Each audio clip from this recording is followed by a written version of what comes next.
18세기 실제 사건을 바탕으로 다양한 문학 작품으로 각색되면서 근대까지 인기를 끌었던 작품이 있다. 바로 박효랑 이야기다. 숙종 38년, 임금의 행차를 막아선 가녀린 최고의 선비가 억울함을 호소한다. 부친의 원수를 처벌해달라며 격쟁한 이는 행색은 남자였지만 사실 성주에서 올라온 박효랑이라는 처자였다. 대신들이 지나갈 때도 그 앞에 머리를 풀고 곡을 했는데 애끓는 효심에 감동한 장안의 안악들은 눈물을 흘리며 칭찬했다 한다.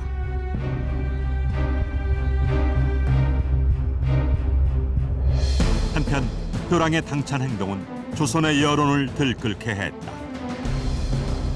전국 각지의 유림이 통문을 돌리고 상소를 올린 것이다.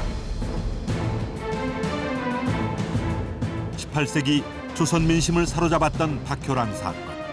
그 시작은 조상의 무덤을 둘러싼 두 집안의 묘지 소송에서 시작됐다.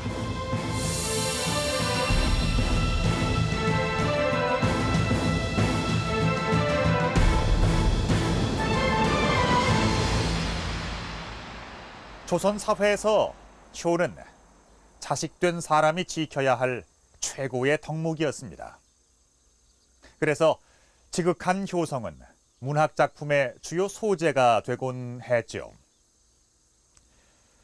조선 후기의 기록으로 근대에는 소설로 각색되기도 했던 이 박효랑 이야기도 효성이 남달랐던 두 딸이 주인공입니다. 그저 지어낸 이야기가 아니라 18세기 당시 장안의 민심을 움직이고 유림들의 여론을 들끓게 했던 실화의 바탕을 두고 있습니다. 영조는 직접 명을 내려 박씨 집안의 딸을 기리는 효녀각을 세우게 했는데요. 이곳 김천에서 서울까지 남자에게도 험했을 그 길을 달려 아버지의 억울한 죽음을 밝혀달라고 호소했던 그 효심의 상을 내린 것입니다. 아직 결혼을 하지 않은 어린 효랑이 상경탄원까지 하게 된 사연의 그 시작에는 뜻밖에도 조상의 묘소를 둘러싼 소송이 있었습니다.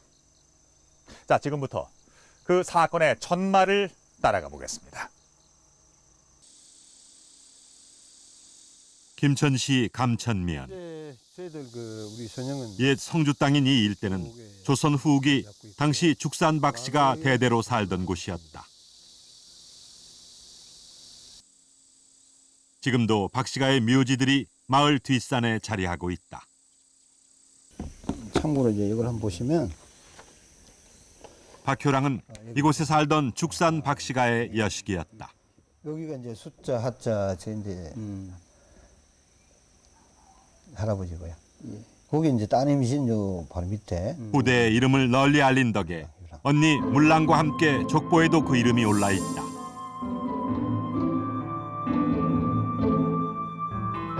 저한테는 이제 요 8대조 할머니가 되고요. 요 9대조 이제 요 할아버지가 됩니다. 저한테는. 박효랑이 왕 앞에서 격쟁했던 숙종 38년. 바로 그해 부친 박수화가 사망했다. 무슨 일이 있었던 것일까? 박수화는 조선 전기 영의정까지 지낸 문신 박원영의 8대 손으로 영남 지방의 유림이었다.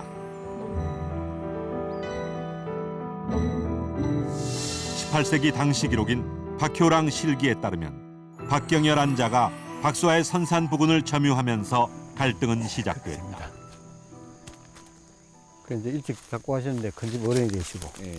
당시 박수화의 집안에서 수십 년 선산으로 쓰던 자리를 대구 사람 박경여가 침범해온 까닭은 무엇이었을까? 친척 앞쪽 쪽이 되는 것 같고. 과거에는 워낙 그 풍수지리가 세던 그 세월이기 때문에 좋은 위치라고 자기들이 판단했기 때문에 그 권세와 힘을 믿고 강점을 해서 자기들 산소를 쓰려고 했던 그런 사건이었죠. 박수화가 죽기 3년 전인 1709년 박경여는 하인을 부려 조부 묘를 박수와 선산 안자락에 이장했다. 남의 선산에 동의 없이 몰래 무덤을 쓰는 이른바 투장이었다. 이 소식을 전해들은 박수화는 노발대발했다. 60년 동안이나 지켜온 선산을 앉아서 잃을 수야 있겠느냐? 서둘러 고을 관하와 경상가명에 박경여의 투장 사실을 고발했다. 선산을 수호하려는 박수하와 투장한 채 버티는 박경여, 두 집안의 묘지 소송이 시작된 것이다.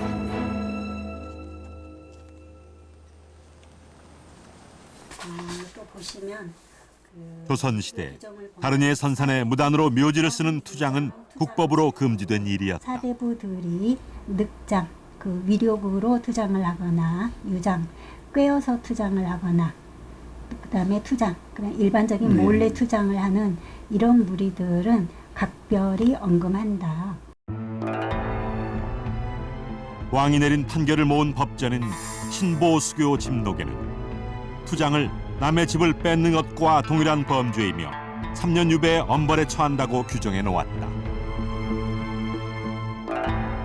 그런데 박수하는 묘지 소송에서 모두 패소했다. 판관이었던 성주 목사와 경상감사 모두 박경여를 두둔해 준 것이다. 왜 그랬을까?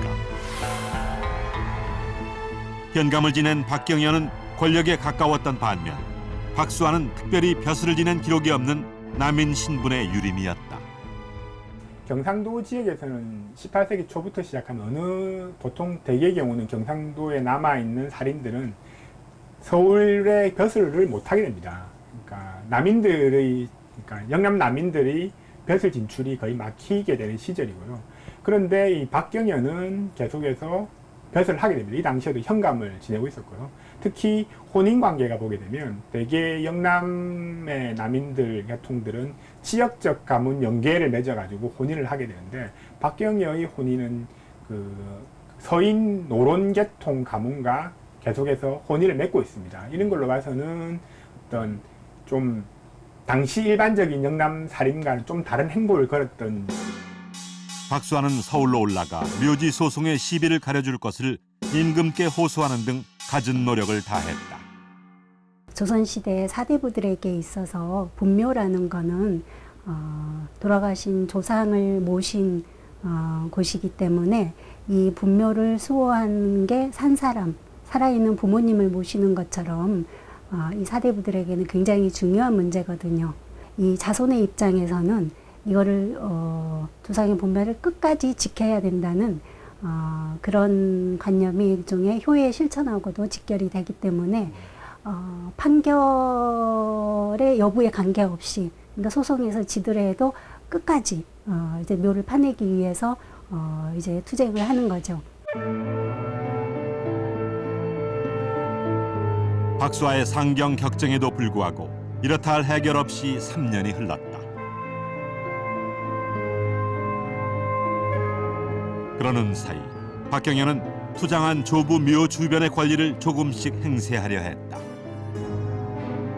박효랑 실기에 따르면 하인을 시켜 묘지 주변을 단장하고 나무를 무단으로 베은 것이다.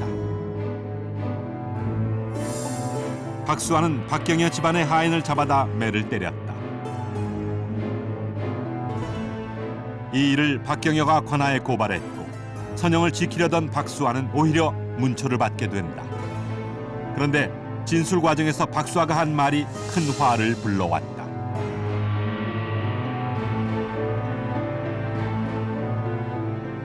이 말을 전해들은 경상감사 이의현은 격분해서 성주로 달려가 직접 신문했고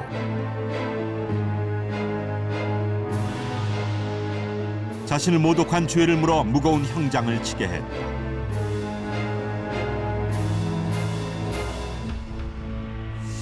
매를 맞고 옥에 갇힌 지 수일 만에 박수하는 갑자기 죽고 만다. 선산을 지키려던 유림 박수아가 수년간의 묘지 소송 끝에 목숨까지 잃고 만 것이다. 묘지를 둘러싼 두 집안의 싸움으로 선산을 지키려던 지방유림 박수하는 결국 죽고 맙니다. 얼핏 요즘 사람들에게는 쉽게 이해되지 않는 일인데요. 묘자리 하나를 두고 두 사대부 집안끼리 몇 년 동안이나 싸움을 해결하지 못한 것도 그렇고 사생결단하며 매달리는 것도 지나쳐 보입니다. 이렇듯 조상의 묘지를 둘러싼 소송을 조선에선 산송이라 했습니다. 박효랑 사건과 같은 산송은 특별한 경우가 아니라 노비 소송, 전답 소송과 더불어서 조선 사회의 3대 민사 소송으로 꼽힐 만큼 빈번하게 발생했습니다.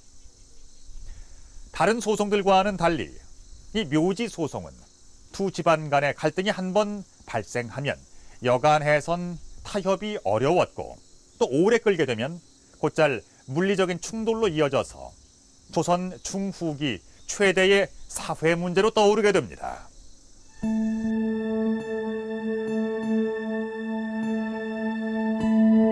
박수아가 갑작스럽게 옥중에서 죽자 집안의 분노는 극에 달했다. 특히 부친의 죽음이 박경희의 투장 때문이라 여긴 큰딸 물랑은 엄청난 복수를 결심하게 된다.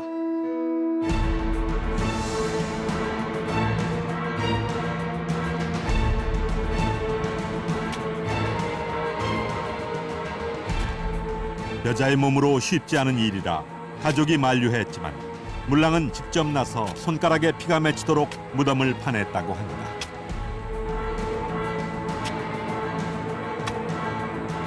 사건의 원인이었던 박경여의 조부의 묘를 굴총합니다. 그러니까 무덤을 파내버립니다. 파내버리고 그 무덤 시신을 다 불태워버립니다. 불태우게 되면 틀림없이 이 기록에 따르면 불태우게 버리게 되면 틀림없이 박경희가 할아버지 묘를 보기 위해서 오게 될 거다. 오게 되면 그때 박경희에게 복수를 하겠다라고 딸이 결심하게 되고요. 물랑은 결심대로 무덤을 파헤치고 관을 꺼내 불태웠다. 남의 무덤을 허락 없이 파내는 이른바 사구를 감행한 것이다.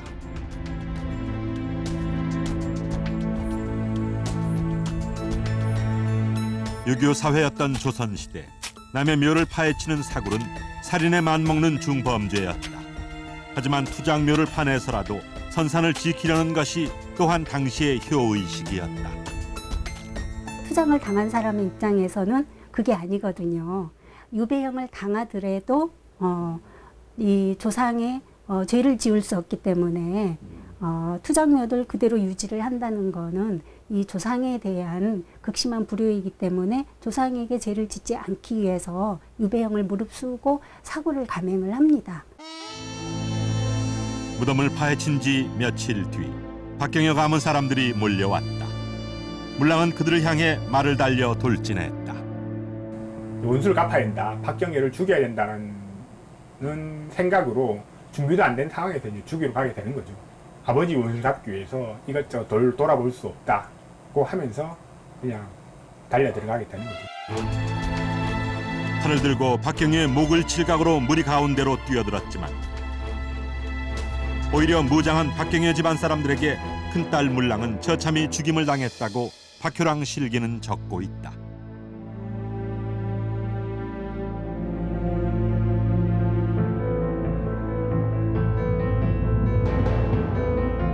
묘지 소송이 양측의 살상으로 이어지자 조정에까지 이 사건의 심각성이 전해졌다.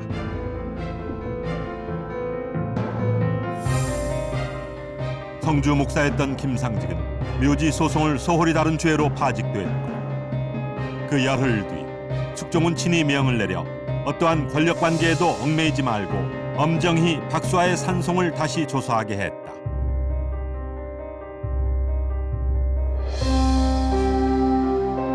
조정의 여론까지 움직인 데는 효랑의 역할이 컸다. 결혼도 하지 않은 어린 처녀 효랑이 서울까지 올라가 연일 억울함을 호소하고 다니니 장안의 이목이 집중됐던 것이다. 지금도 그렇게 그런 사건이 일어났다면 굉장히 센세이셔널한 사건인데 여자가 서울까지 올라가서 격쟁한다는 것도 굉장한 것이지만 그 여자 몸으로 상경해서 그 출퇴근하는 재상들을 붙들고 자기 억울함을 호소하고 그래서 이제 장안의 여론들을 자기 편으로 끌어들였다는 것도 굉장한 거죠. 지금으로서 봐도 뭐 이게 대단한 거죠.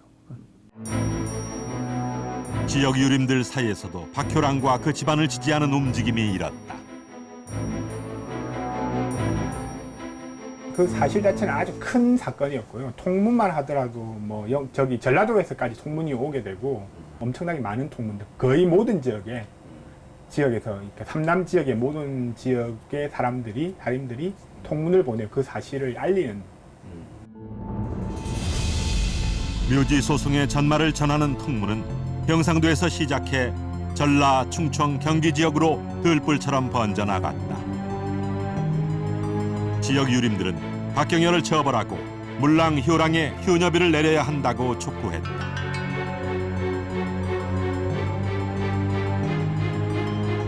이런 유림들의 뜻을 모아 박경열을 엄벌하라는 복합 상소문이 작성되는데 서명한 유림의 수는 무려 7천여 명에 달했다.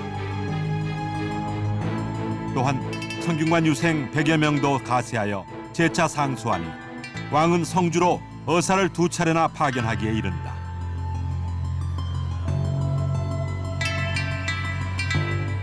묘지 소송이 일어난 지 5년 뒤에야 어사 홍치중이 사건 내용을 왕에게 보고했다. 그런데 박효랑 실기와는 크게 다른 점이 있다. 바로 큰딸 물랑의 죽음에 관한 부분이다. 박경의 가문에서는 자살했다는 거고 박수아 가문에서는 맞아 죽었다라는 거고 그런 사실이 문제되고 박효랑 사적에 보게 되면 그쪽에서 이제 박경의 가문에서 사실을 돈을 쓰고 이렇게 힘을 써서 권력자니까 사실을 바꾸었다. 그래서 검시를 해보니까 실제로 자문한 흔적이 아니라 많은 검은 세 군데의 검은과 여러 군데의 어떤 맞은 장상들이 발견됐기 때문에 사실은 맞아 죽은 게 확실하다라고 하는 기록이 나오는데 그러나 판결은 그렇게 나진 않았습니다. 왕이 직접 조사관까지 파견했지만 묘지 소송은 쉽게 해결되지 못하는 경우가 많았다. 이 산송은 다른 그 소송하고 달리 조상의 분묘에 관련된 소송이기 때문에 이게 그 가문과 가문 간의 대결이라는 이런 양상을 띠면서 굉장히 소송이 격화되고 그다음에 장기적으로 이 지연된다는 그런 특징을 가지고 있습니다. 그래서 이제 집안의 문중 사람들이 단체로 나서서 서로 무력 대결을 하고 그다음에 갓쓰고 도포 입은 사대부들이 집단적으로 부딪혀서 서로 패싸움을 하고 심지어는 사람을 죽이는 살상을 하는 이런 경우까지도 심심치 않게 일어나고 있었습니다. 5달 동안이나 질질 끌었습니다.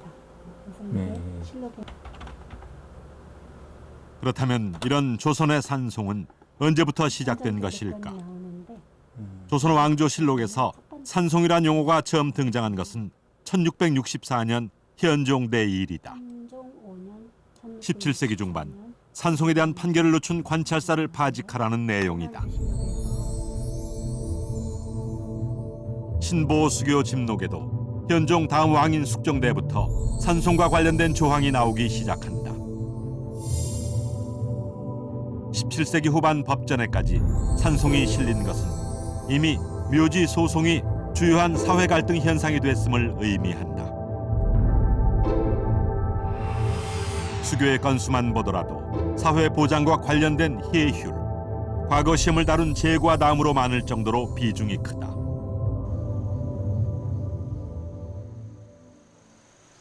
조선 중기 이후 묘지 소송은 어느 정도로 심각했던 걸까?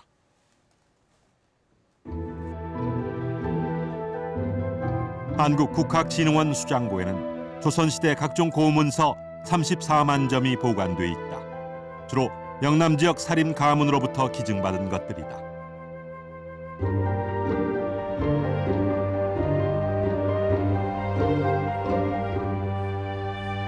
편지, 일기 같은 사사로운 글부터 개인이 관공서와 주고받은 공적인 문서들도 있는데 그 대표적인 것이 소지다.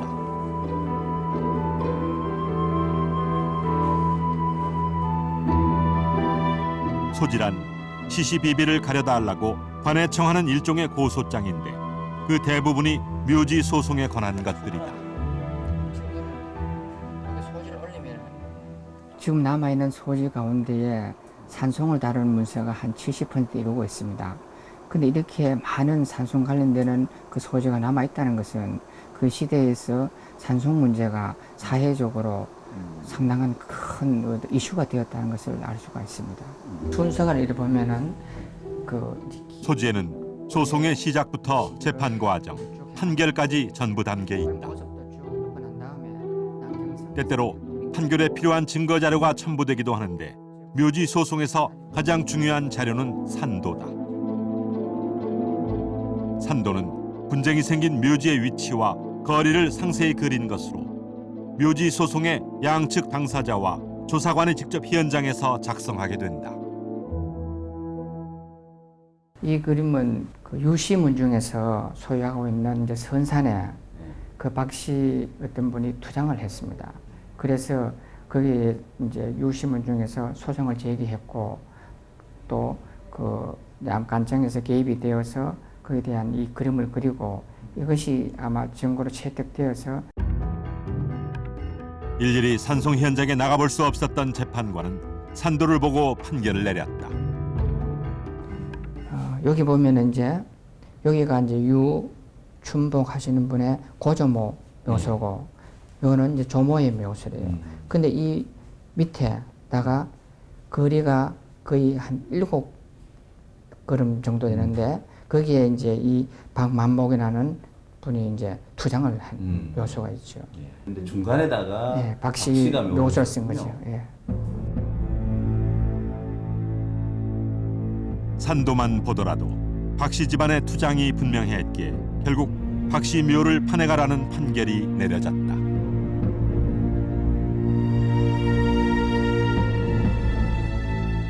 조선 후기 늘어나는 사대부가의 묘지 소송을 처리하느라 영조는 상당히 시달렸던 것으로 보인다.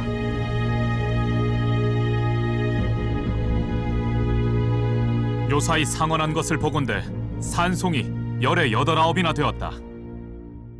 산송은 조선 후기에 그 사대부들 가에서 이 산송을 겪지 않은 집안이 없을 만큼 사회적으로 굉장히 유행했던 한 시대를 풍미했던 그런 사건이라고 할 수 있습니다.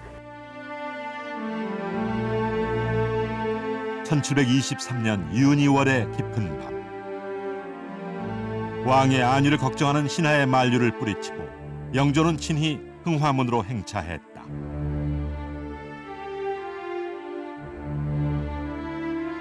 왕의 신문을 기다리는 두 주의인은 청송심씨 심정최와 화평윤씨 윤희복이었다. 두 집안은 수년간 묘지 소송으로 팽팽히 대립하고 있었다. 임금이 직접 중재에 나섰지만 양측 모두 한치의 양보가 없었다. 결국 영조는 이들에게 형장을 가한 후 유배를 보냈다. 도중 윤희복은 사망한다. 임금의 권위도 묘지를 수호하려는 두 가문의 고집을 꺾지 못한 것이다.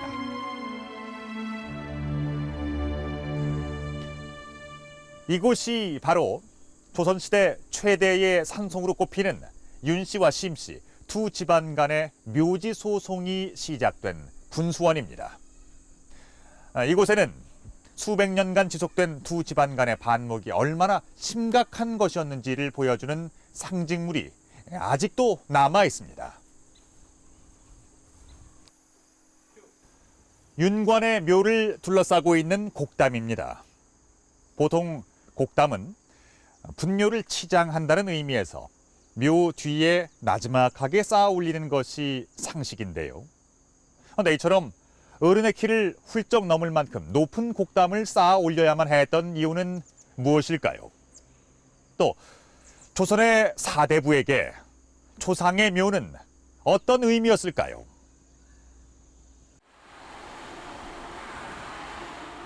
경기도 파주시 분수원에 위치한 고려 재상 윤관의 묘.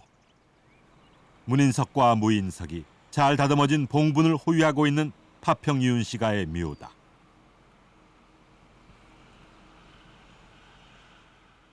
이 묘는 이제 원래 고려 때 산소는 사각으로 돼가지고 있는데 그때는 이제 이게 이런 분쟁으로 인해 가지고 이제 뭐 묘 관리가 잘 안 됐지만은 그 위에 이조 시대 때 이 봉봉을 다시 쌓기 때문에 그냥 둥글게 원형으로 된 겁니다. 윤관 장군의 묘가 지금의 위용을 갖춘 것은 조선 후기의 일이다. 어떻게 고려인의 묘지가 조선 후기에 와서야 다시 꾸며진 것일까? 문물을 겸비한 명재상으로 알려진 윤관은 고려시대 별무반을 신설하고 여진 정벌의 공을 세웠다. 그리고 그 사망 시기는 고려 예종 5년인 1111년. 나라가 바뀌고 수백 년 세월이 흐르면서 윤관 무덤의 위치는 묘연해졌다.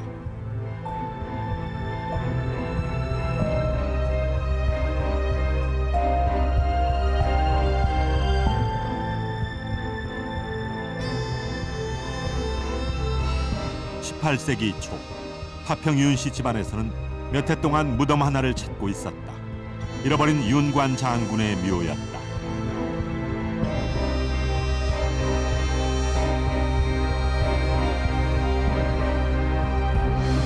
한선은 동국여지 승남의 옛 기록. 윤관의 묘가 파주 분수원 북쪽에 있다는 것이었다.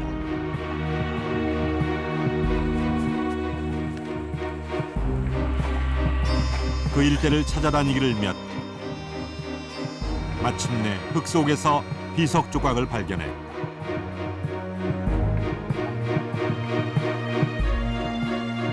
무덤 앞에 세우는 비석이 발견된 자리는 곧 그곳이 윤관 장군의 묘자리란 뜻이었다. 그런데 묘를 찾고 보니 문제가 생겼다.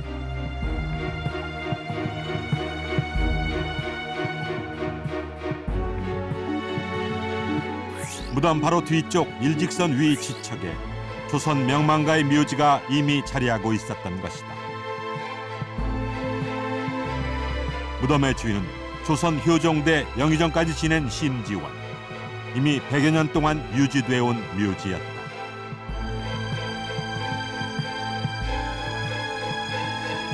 파평 윤씨 가문은 고려 윤관의 묘가 먼저라며 이장을 요구했다. 청송 심씨 가문은 명망 높았던 조상의 묘를 옮길 마음이 없었다. 이후로 250년, 심지원의 묘가 들어선 때부터는 거의 400년 동안 이어진 조선 최대 묘지 소송의 시작이었다. 네, 지금 현재하고 달라서 옛날엔 다 이렇게 그림이 돼 있는 걸로 알고 있습니다. 그러니까 분쟁이 자꾸 되는 거예요. 그래서 원래는 우리가 먼저였었다.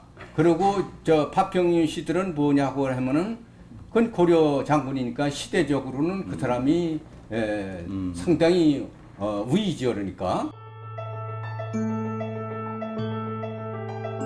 청송 심씨 집안 무덤 앞으로 윤관 묘역이 단장되면서 두 집안 간에는 충돌이 끊이지 않았다. 들은 바에 의하면은 어떤 때는 뭐 윤씨들이 뭐 거기 와가지고 뭐 묘를 파헤치느니 어쩌느니 이제 이러한 그 소문이 들리면은 그 부근에 사는 심씨들이 그 할아버지의 직계 자손은 아니더라도 그 사람들이 뭐 시골에 그 뭐 소시랑 뭐 꽹이 이런 걸 다 들고 나와갖고 말이야 이 새끼들 때려주기는 하고 뭐 쫓아나왔었다. 그러니까 전부들 도망도 갔었다. 이런 얘기를 많이 들었어요 내가. 그래서 사실 그때 나도 그 신도비 앞에서 소나무 심은 걸 내 손으로도 직접 뽑아본 일도 있어요. 윤씨가와 심씨가 두 집안의 묘지 소송은 당대에 그치지 않고 근대에 이르러서도 계속됐다. 신문 사회면에도 관련 기사가 등장할 정도였다.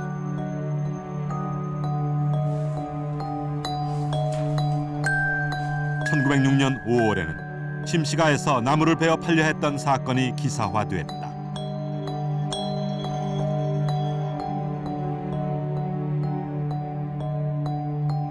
한 달여 뒤 황성신문에는 윤씨 문중의 광고가 실린다.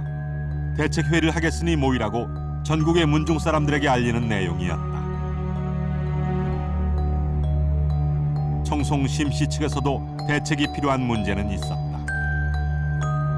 윤관묘를 둘러싼 곡담이 해가 지날수록 높아진 것이다. 수십 년 동안 조금씩 쌓아올린 곡담은 결국 심지원 묘를 가로막아 버렸다. 쌈나기 딱 알맞게끔 돼 있어요 거기가. 아니야 그 처음에는 이 벽돌 한 2장 정도를 넣어놓고 이렇게 경계성식으로만 해놓은 것 같더니 한 해 가보면 또 올라가고 또 올라가고 나중에 사람 키보드도 더 크니까 안 보이죠. 저 앞에 안 보이니까 우리 직원들이 말 안 할 사람 어디 있어요. 그러니까 그냥 그전 노인네들은 그냥 뭐 그 담을 막 때리면서 할아버지 한 소리 이렇게까지 했느냐 저 나쁜 놈들 뭐냐고 그러는데. 곡담을 높이 쌓는 데는 윤씨 집안 쪽도 사정이 있었다. 때마다 제를 지낼 때면 심씨 조상묘에 절을 올리는 격이었다. 여기서는 사실은 저 묘가 안 보입니다만은 그 여기 와서 이제 제사를 모시면은 저쪽에 묘소가 보이고 그래서 담장을 저렇게 쌓던 겁니다. 이것이 한 300평 될까요? 소나무 부분이? 앞쪽에서 예, 보이지 않도록 여기. 담을 쌓아버렸으니 심씨 집안에선 제대로 제사 지낼 공간이 부족했다. 요 담에서 3m 정도 떨어져 가지고 여기서부터 심지원 씨 묘를 중심으로 해가지고 그 뒤에 자기 그 부모 할아버지 이렇게 해서 이제 그 친인척 간의 가족 묘가 19기가 저 뒤에까지 있습니다. 현재 청송 심씨 집안의 무덤 자리에는 소나무 묘목이 자라고 있다. 지난 2008년 두 집안이 합의하여 무덤들을 이장해 간 것이다. 수백 년 만에 해결된 조선 최대 묘지 소송은 외신을 통해 해외까지 소개됐다.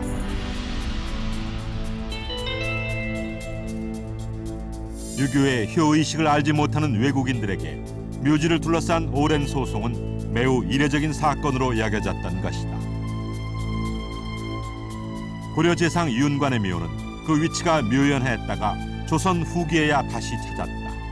목숨을 걸고서라도 지키려 했던 조상의 묘를 수백 년 동안 잃어버렸던 까닭은 무엇이었을까?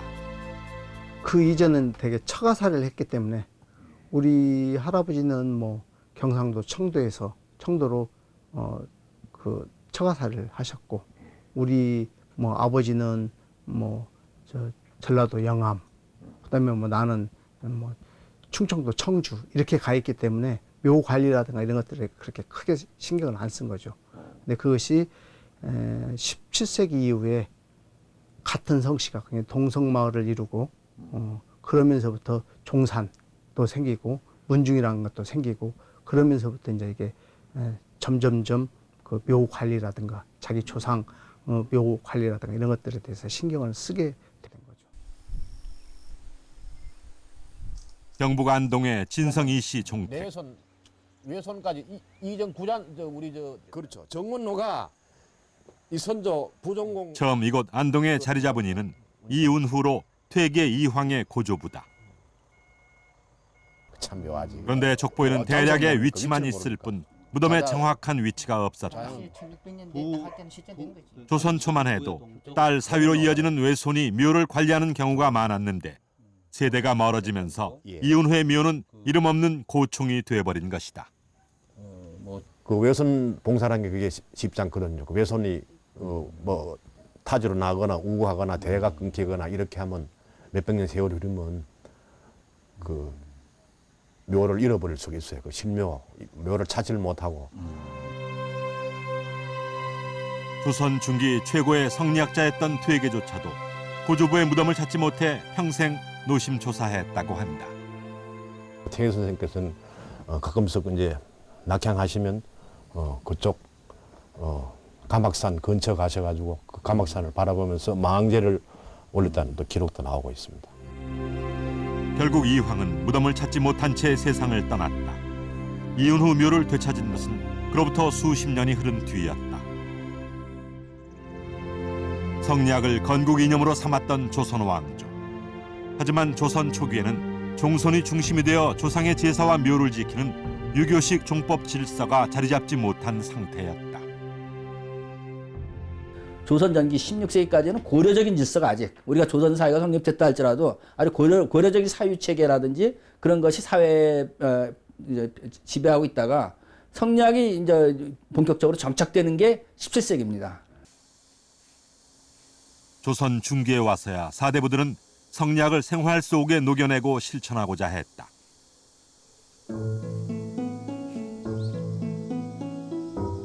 본관이 전주인 이원익은 광해군에서 인조 반정으로 이어지는 정치 격동기에 5차례나 영의정에 오른 인물이다.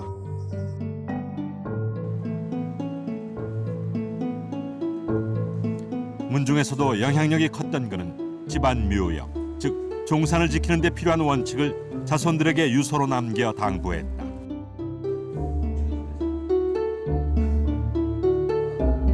같은 집안 사람이면 이장을 해서라도 모두 선산인 오리동에 매장하도록 한 것이다.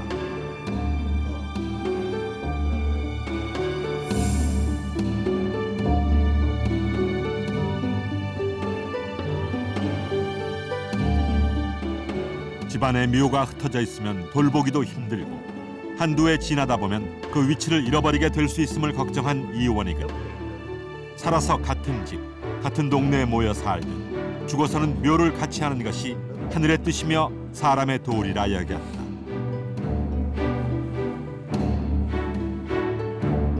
종산을 지키기 위한 경제적 토대도 마련했다. 묘직 노비의 전답을 주어 생활 기반을 갖게 하고 대대로 종산을 돌보게 한 것이다.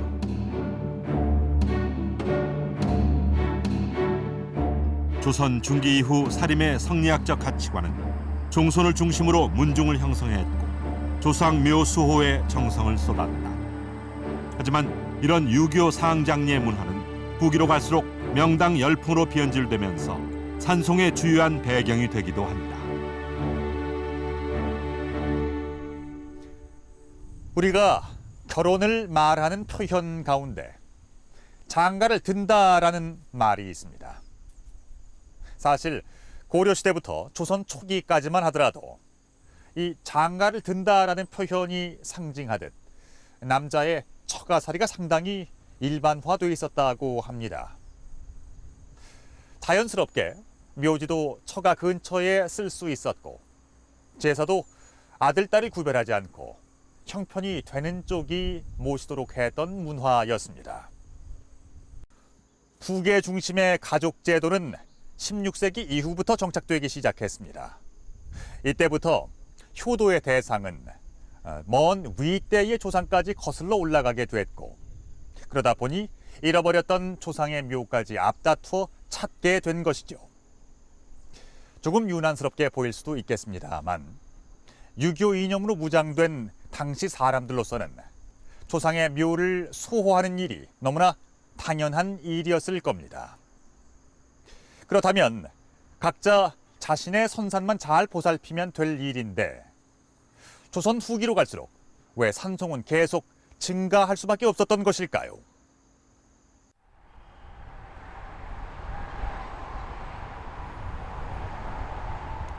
조선시대 토지 소유 개념은 지금과 많이 달랐다. 산, 강, 호수는 만백성이 더불어 누리는 것이므로 산림은 개인의 소유 대상이 아니었다.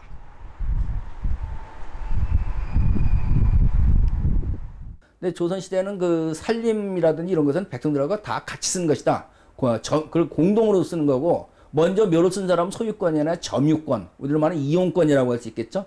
그것만 주장할 수 있게 됩니다. 조선 초 쓰여진 경국대전에는 묘지의 관리를 위해 그 수호 범위를 정하고 있다. 관직에 따라 차등을 두었으며 묘지를 쓴 사람에게 점유권이 있어 타인의 경작, 벌목, 투장이 금지됐다.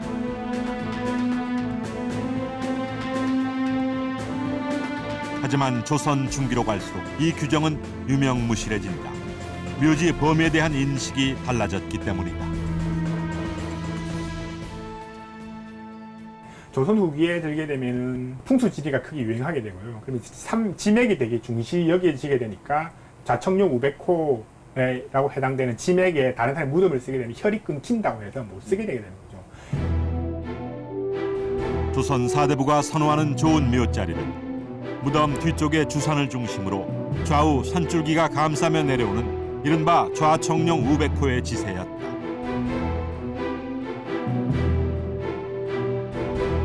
숙종은 수교를 통해 용혼의 수호권을 인정했는데 이는 산송의 확산을 부추기는 결과를 가져오게 된다. 산송 같은 경우에 잘 해결이 안 되는 가장 큰 요인 중에 하나가 법적인 기준이 분명하지 않았어요. 청룡, 백호 이러는 걸 중심으로 그 안에는 쓰지 못한다는 그런 막연한 얘기들을 했기 때문에 그것은 재판하는 사람이 넓게 볼 수도 있고 좁게 볼 수도 있고 그렇거든요. 정약용은 농민심서에서 산송을 조선 후기 최고의 사회 문제로 꼽으며 개탄했다. 묘지를 둘러싸고 벌어지는 소송이 이제 패속의 경지에 이르렀다. 싸우고 구타이에 일어나는 살인 사건의 절반이 이에서 비롯된다. 정약용의 우려는 과장이 아니었다. 1901년 영춘군에서 장례 행렬 도중에 사람이 맞아 죽는 사건이 발생했다. 조선시대 살인사건 보고서인 검 안에 그 검시 기록이 있는데 살해당한 이는 이시문중의 이창석이었다. 피의자는 장시문중의 하인 조만석이었다. 엄숙해야 할 장례식 날 두 집안은 왜 살인에까지 이른 것일까?